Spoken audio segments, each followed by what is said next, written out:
A dramatic 7th game gives one team a chance to extend its playoff season. A couple of teams make significant off-ice changes, and the pairings are set for the second round of the Kelly Cup playoffs. That's all right now on ECHL Week.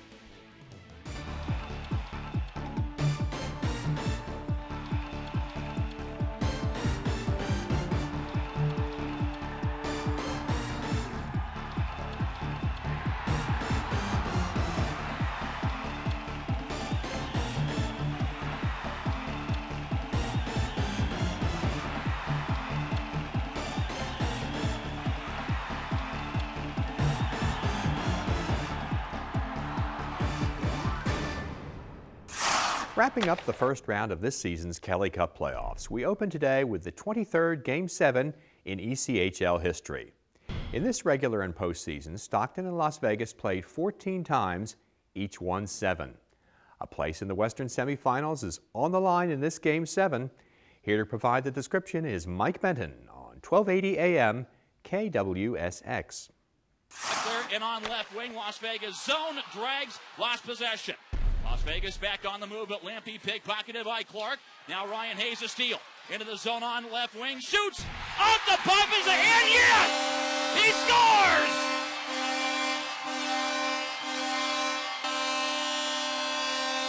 Ryan Hayes a rocket from the left wing to get Game 7 going.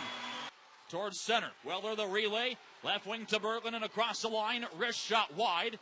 And the rebound picked up by Reed, right boards, who feeds Berglund. In behind the Las Vegas net, Berglund will cycle it. Right corner, Clark snaps it back, Little onto the left point, Constant shoots, save, rebound, score!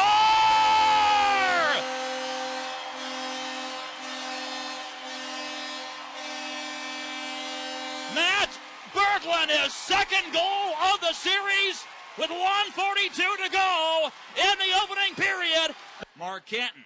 Back in his own Las Vegas zone, ahead on left wing. Wiles sent one across off the pit. It deflects in deep.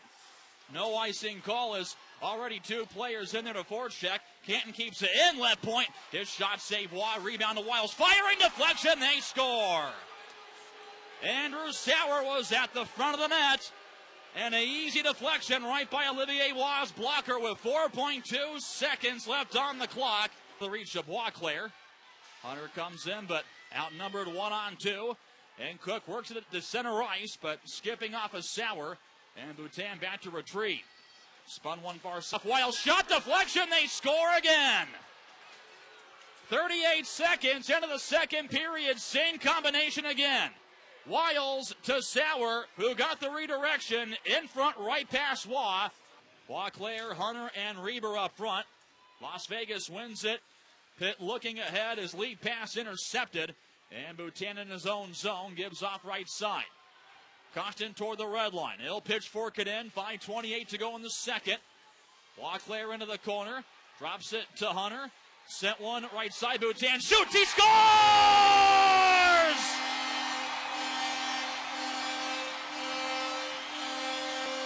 A key insurance goal. Sean Boutin the rip from the top of the right circle with 5:21 left in the second period. And the rebound scooped up by Medill. Picked off now. It's Hunt centering. Hayes shot save made by Fallon on the bid for the hat trick.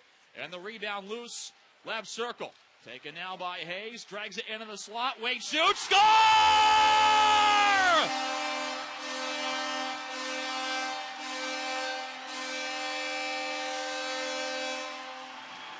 Let the Hats fly to the ice for Ryan Hayes. A hat trick just 59 seconds into the third period. And Channing Bowe poked it away on the counter. Sauer left wing to Pitt. Save made by Waugh. Rebound kick, scores. 2:25 to go, third period. Don't go anywhere. It's a 2-goal game as Campanelli gets his second point in as many shifts. Draw at the right circle coming up. Hunter wins it clean. Here we go. 15 seconds left. Little spins it near side. Captain Cook poked away. Constant clears. Down the ice it goes. 8 seconds left. Canton picks up. 5 seconds left ahead. Wiles for Pitt. Knocked away by Hunter. That's it. Gare.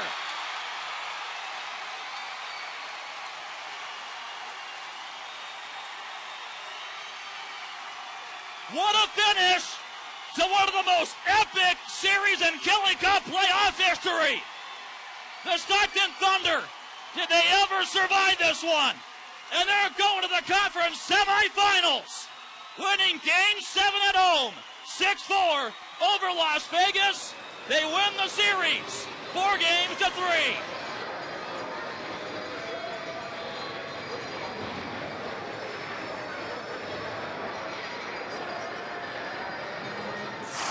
So the Thunder have made their way to the next round. Their opponent, the winner of the Alaska versus San Francisco tussle. Let's see what happens as this matchup wraps up.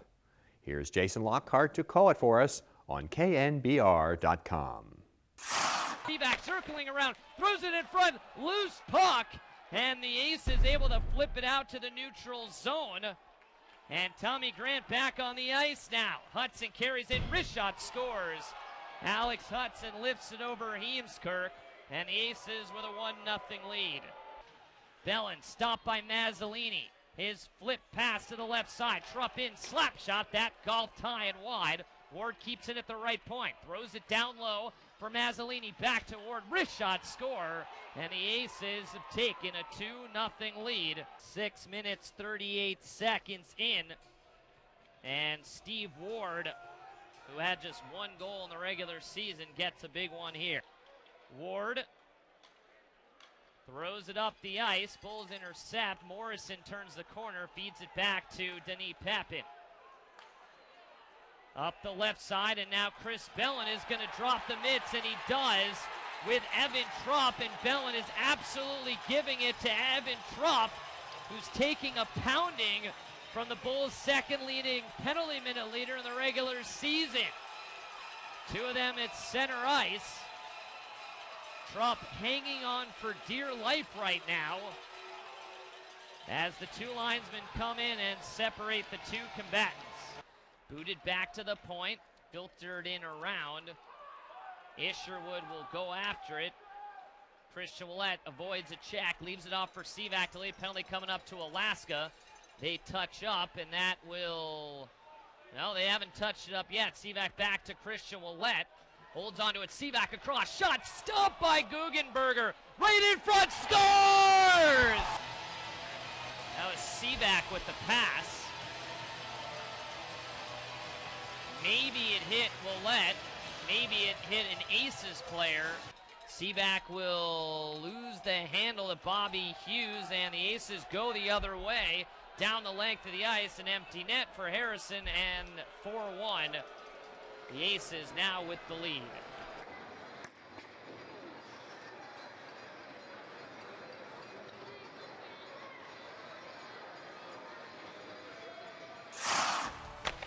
Still ahead, changes off the ice in both Evansville and Bakersfield on ECHL Week.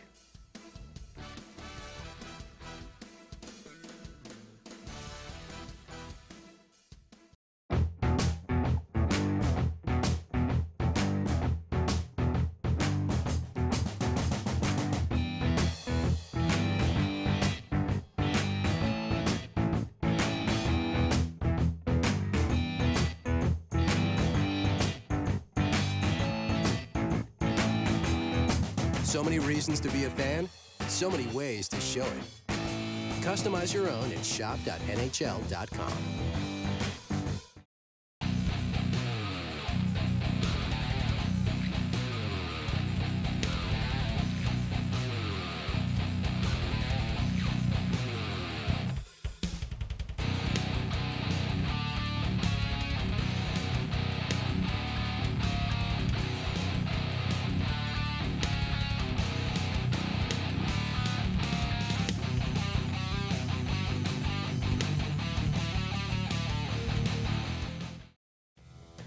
A couple of ECHL teams have recruited men with solid track records and tons of experience to run their hockey departments. First, the Evansville Icemen have announced that Jeff Pyle has been appointed head coach and director of hockey operations. The Icemen become the 7th team to be guided by Pyle since he retired from his pro playing career in 1991. He cut his coaching teeth in Germany in the mid-90s before coming to the ECHL. He served as head coach of the Mobile Mystics for 4 seasons from 1998 to 2002. He then assisted in transitioning the team move from Mobile to Gwinnett, where he continued to serve as head coach until 2011. Pyle's coaching career is highlighted by 3 consecutive ECHL All-Star Game appointments. He coached the Gladiators to the 2006 Kelly Cup Finals, a South Division Championship, and an American Conference title. Pyle will start next season number 3 in all-time ECHL career games coached. He replaces Rich Crom, who spent the last 3 years leading the Icemen. Evansville finished with the fewest points in the Eastern Conference this past season. The other team to make a move at the top is Bakersfield, which has named John Ulver as its general manager. He will manage the hockey operations department, oversee player personnel, and lead a search for the team's next coach. Ulver led his teams to 7 appearances in the league finals during his 9 seasons as a head coach. He served as the head coach and vice president of hockey operations of the Idaho Steelheads in both the West Coast Hockey League and the ECHL from 2000 through 2005. He also was GM of the Fresno Falcons from 1995 to 97, serving as head coach in 95-96. He had quite a record, leading the Steelheads to a Kelly Cup title in 2004, winning a WCHL Taylor Cup championship with Tacoma in 1998-99, and is the only coach to win a title in both leagues. The North Burnaby, British Columbia native played a significant role in the foundation of the WCHL and in helping Bakersfield land its first professional hockey team, the Fog, in 1995. First and foremost, we're going to raise the expectations. The expectations from this point forward aren't to make the playoffs. We want to compete for a Kelly Cup championship. Specifically, some of the things we're going to do is we're going to have a new organizational structure. I will be, to my knowledge, I'm the only full-time general manager in the ECHL. We will also hire a coaching staff. We will have the largest hockey staff in the ECHL. In doing so, it will give us a competitive advantage in the area of scouting and recruiting, which is the most important element to the success of the team at this level, particularly a team like us that operates at an independent level. You know, some people ask, are we going to be affiliated or are we going to be an independent? I'm not sure. We're going to do whatever we need to do to be the most successful we can be. If that means being an affiliate, we'll do it. If it means being an independent, we might go that route too. I've only been in town for a short period of time, and I know that there's been some frustration and some perception that there hasn't been the commitment there. I don't know if that's the case or not, but I can tell you from this point forward, it's not. Matt Odette had been in charge of hockey operations for the Condors the last 2 years. Both seasons, Bakersfield finished with the fewest points in the ECHL. Back to more first-round playoff action when ECHL week continues.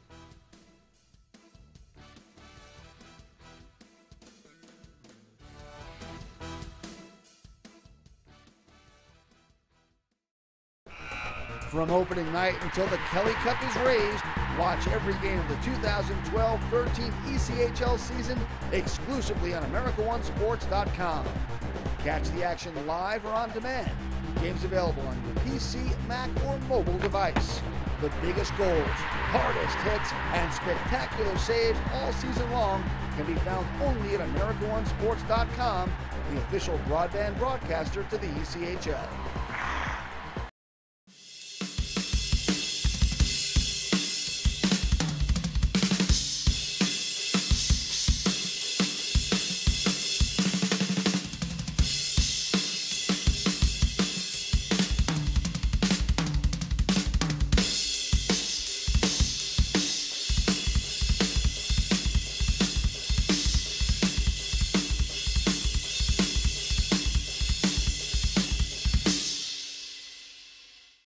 Another tightly contested Western first-round playoff series pits number 6 Colorado versus number 3 Idaho. Let's listen to Will Henneke describe the action on KTIK, The Ticket. About a minute in here, no score between Idaho and Colorado. Puck in the offensive zone for Colorado. Up front, the score, Brock Nixon. 57 seconds into the game. Nice centering pass from Greg Gardner to Brock Nixon, and the Steelheads in an early hole.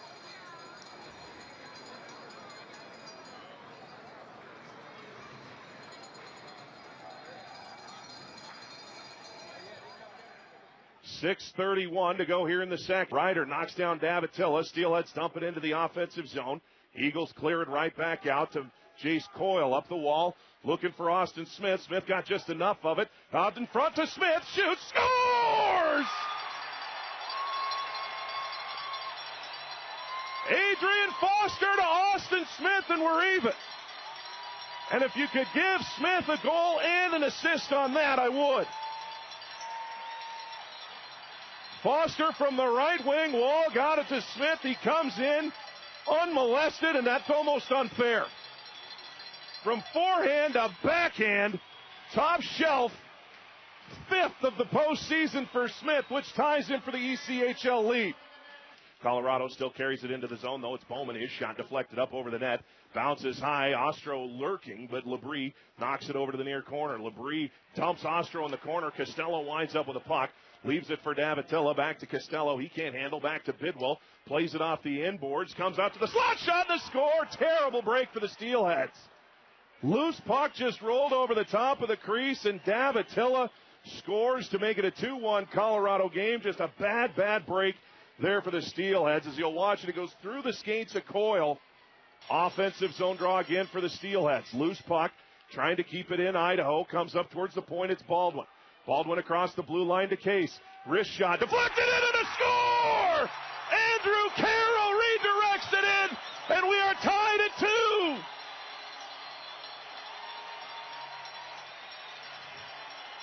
Matt Case from the right circle.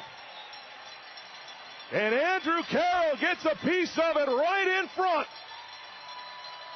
And on the power play, the Steelheads have tied it. Trying to spin free from Bidwell. It's Grahn. Throws it out in front. Pokes at it once, twice. Puck comes loose. Back to Grahn. Grahn along the left-hand side. Down low to Shaber. Shaber spinning through some contact. Has it out front. Quick bang at it and a score! The Idaho Steelheads have won. Andrew Carroll.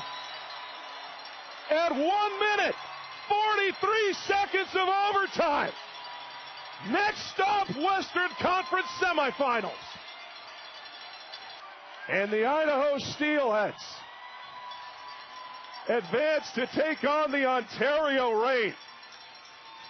Now coming up here, I think one of the great traditions in sports, the center ice handshake as the series ends, and tap the stick to the Colorado Eagles. What an effort they put up against the Idaho Steelheads. At center ice, the team shaking hands right now. A tremendous series won by the Idaho Steelheads in 6 games. The final score tonight, Idaho 3, the Colorado Eagles 2.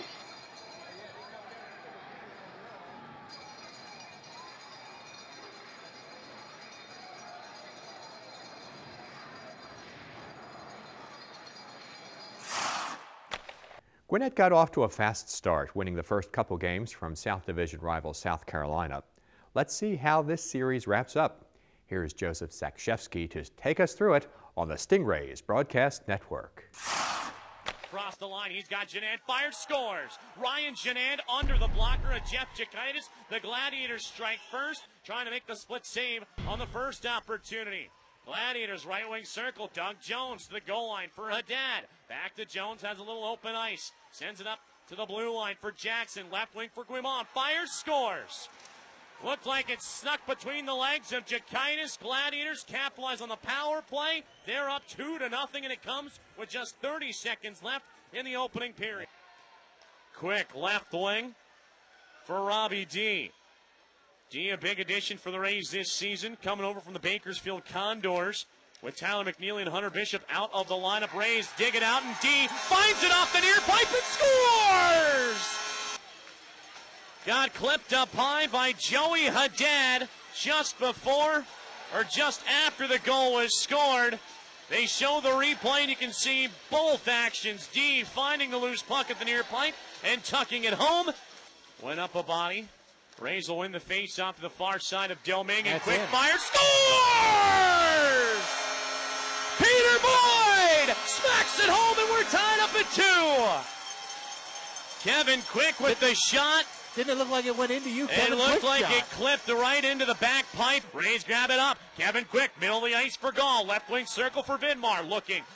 Zabatel in his way. Vidmar pulling it all the way back to the blue line. Now to Boyd, bottom of the far circle. Out in front. Bounces away. Loose puck to D. Fires. Huge blocker stop from Domingue. Rebound right back to D to the point for Quick. Fires! And that one deflects high up over the glove side. Domingue trying to direct his defense in front of him. 5-on-3 almost over. Just 2 seconds left. As Quick right wing point to D down to the near corner. Loose puck out to center ice. Haddad on the breakaway right out of the box. Fires. Scores! Joey Haddad. An odd man rush. Doug Jones up the near side. Lets one go from the top of the left wing circle. And that one rises over the shoulders of Jakaitis. And off the high glass, Stingrays tap it out to center. Evan Bludoff. He's going to take the shot. Scores. What a shot from Evan Bludoff. All of their prospects left, and they have a dual affiliation with Tampa Bay. They ran into a similar situation with injuries and guys getting called up in the AHL affiliate. Oh, that went in. Right off the face-off, they score! Andrew Chernichin! High glove sign on Domingue. We're not done yet. Yeah, Rays within one with 3:09 to go in the third. A broken-hearted Stingrays squad head over to Jeff Jakaitis and tap his pads. The Rays fall in Game 4, 4-3, and are out of the postseason. And fall 4-0 to the South Division champs and their heated rivals during the regular season. We'll wrap everything up, Andrew and I, in the post-game wrap-up show. The Rays once again fall to the Gwinnett Gladiators, 4-3 to score. They fall in the best-of-7 series, 4-0 in the Eastern Conference quarterfinal.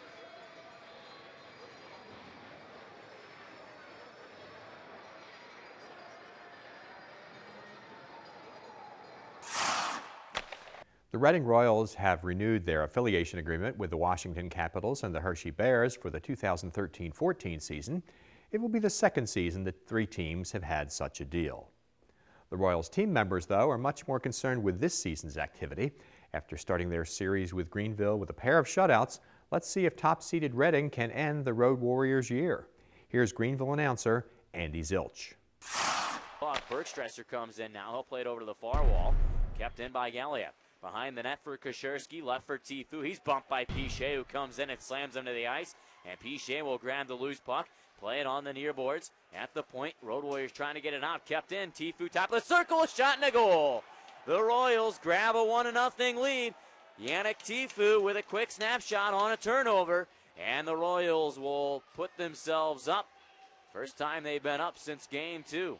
He gets the loose puck. He'll play it for Niemi. Oh, a nice move by Niemi. He'll go behind the net. Played out to the point. Nobody's there. Pichet has to hurry and get it away from Tifu. Tifu a pass for Galiev, but it's too far. Galiev has to chase it down to the Greenville zone. He'll drop it for Kashersky. A pass in front and a goal. Tifu on the back door, wide open. And the Royals go on top, 2-0. Coming in for a hit was Bergstresser. He'll jam it loose. Far point. Niemi tees one up. Save. Rebound goes just wide. And hopping on the rebound was Stevenson. He'll play it out to the near point. Pichet has his pocket pick. Signer on a breakaway. He'll cut in on counter. That goes to the backhand, shot and a goal. And the Royals go up 3-0 and pretty much ice Game 4. Will fake a drop past the Hobbs, cut it to the goal line. Niemi skates behind the net. He'll play it out to the far point, and that'll do it. The Reading Royals secure a 3-0 victory against the Greenville Road Warriors in Game 4.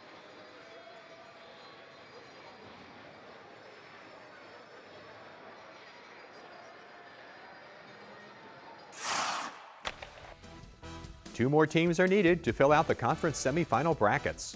We'll find out who they are coming up on ECHL Week.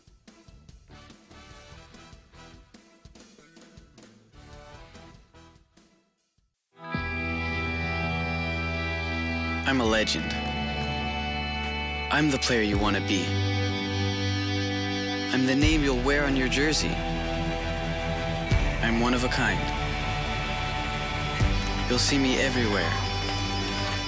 On the ice. Online. On the All-Star team. Take a good look. I'm the future.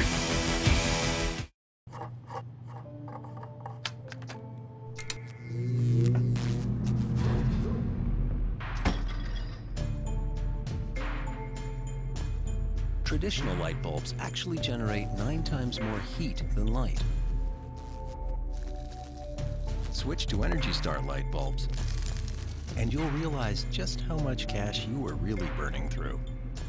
Saving energy saves you money. Learn more at EnergySavers.gov. The Elmira Jackals have new owners. The company, owned by Tom Freeman and Nathan Cook, will operate the team, its home rink, First Arena, and a restaurant catering division as part of their ownership of the franchise.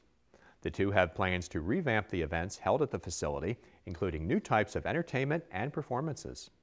Cook is excited about the prospects for the team and particularly for the arena. I just can't tell you how excited we are to, look forward to that new chapter and all the sort of changes that will be in place over the near to long term. And that means a lot of different things. It means, what can we do to have more events in the facility?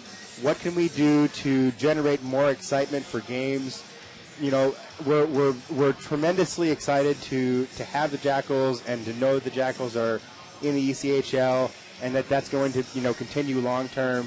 And, at this point, it's really just a matter of making a list of all the things that we can do to generate excitement for the facility. And at the end of the day, that's really going to be a net benefit for the whole downtown community, because the more events you have here, then you'll have more traffic downtown, you'll have more patronage for restaurants and bars and all that kind of stuff. And it really goes back to what the facility was supposed to be when it was constructed, which is really almost more of a civic center, an event center, and it's the Jackals are absolutely fantastic, and we're just couldn't be happier to be an owner of the Jackals. But there's also the whole aspect of what can we do for the whole facility for improvements. The 4-5 playoff matchups are usually tough ones, and the Eastern version between Elmira and Florida is no exception. Let's check in on the action. Here's Ray Schmidt to fill us in on WEHH. And in Nathan Cook, Louis Caparuso standing in against A.J. Jenks for the opening draw. A couple of 21s squaring off as referee Brett Shiva gets us underway with the draw. Quick face-off win by Jenks. The puck spiked in deep by Sean O'Donnell. And we're going to have a fight break out after the dump in. It's Blood and O'Donnell dropping the mitts. Blood with the right. They both still have their helmets on. Blood a little off balance now, throws his helmet off as O'Donnell's trying to shake his elbow pad. Blood hammering down right hands. As O'Donnell's a little off balance, they continue to tangle on the wall. O'Donnell with a couple of lefts. Blood loses his balance and heads down to his knees. That brings the linesman in to separate the two. Well, after a few days off, it didn't take long for the hostilities to renew between the Jackals and Everblades. His move on Henley as he tried to fight his way through. Maury Edwards' poke check knocked it loose to the corner boards. Chaz Johnson after it there, working against Henley. It dripped away from those two to the far side corner. There it's Carter for Caparuso. Couldn't shoot initially. Now from the far circle, centers one. Chaz Johnson scores!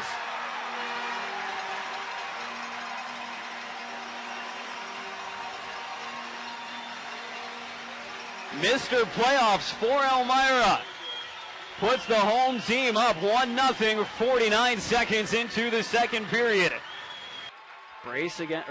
Jenks against Rowe on the faceoff. A 50-50 puck that's eventually reached by Ratchuk. Dealt to the corner for Waugh. Back up the wall it comes to Ratchuk, near side point. Walking to the middle, takes a wrist shot that scores. Might have been deflected in front. Jenks might have got a piece of it. With 66 seconds left to go in the third period, Florida ties it 1-1. Louis Caparuso, Chaz Johnson, Jack Downing begin for Dwight Mullins' Jackals up front. Benjamin Duty-Favell and Ben Blood, the defensive pairing. A face-off win by Caparuso. Blood trying to shuck it up the far wall, had it stemmed back the other way by Mike Cornell. A.J. Jenks scores. A.J. Jenks scores 11 seconds into overtime on a spinning shot from the left wing circle. And before this one could even really begin in overtime, the Everblades have won it 2-1 and lead the series 2-1.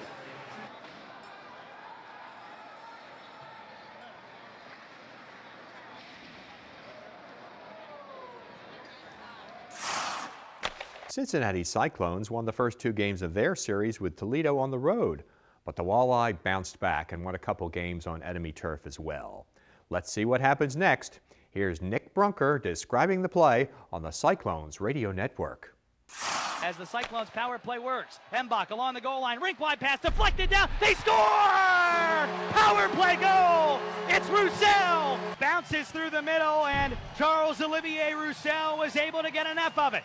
From right along the goal line, just outside the crease, Roussel dug through the stick check and got just enough to bury this game's opening goal, and it's 1-0. Chip down the Cyclones wing into the zone and towards the hash mark before it's tangled up. Novak cuts out of the wing, tries the backhand try, and they score. Across the middle, a pass connects with number 22, Max Nicastro, and this game is even at 1 from a play that began against the wall.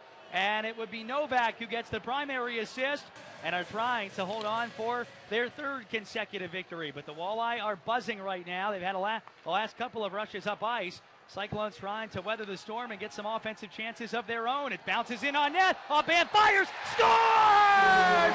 Simpson misplayed it out of his net. And he did right there. The bad bounce came back to the captain, and Aubin has scored his first of the postseason, his 18th as a Cyclone in the playoffs, extending the Cyclones' lead to 3-1 with 7 minutes and 20 seconds gone here in the 3rd. But here's a chance for Burkholz, speeding down, right wing side, he dekes pass, looking to wrap it around, and he does! Whoa!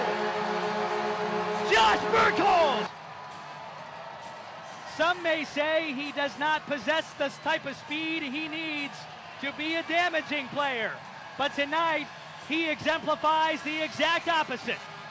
Speediest player on the hockey team throws on the afterburners and buries a wraparound. He'll fire through the middle, knocked in skate, still free. As Martin tries to find the empty space, he can't. Turned again another time by Fraze. A shoulder save by Hauser. Under a minute to go, and the power play for Toledo continues. Another drive from the line, and they score. Fraze from the center of the blue line.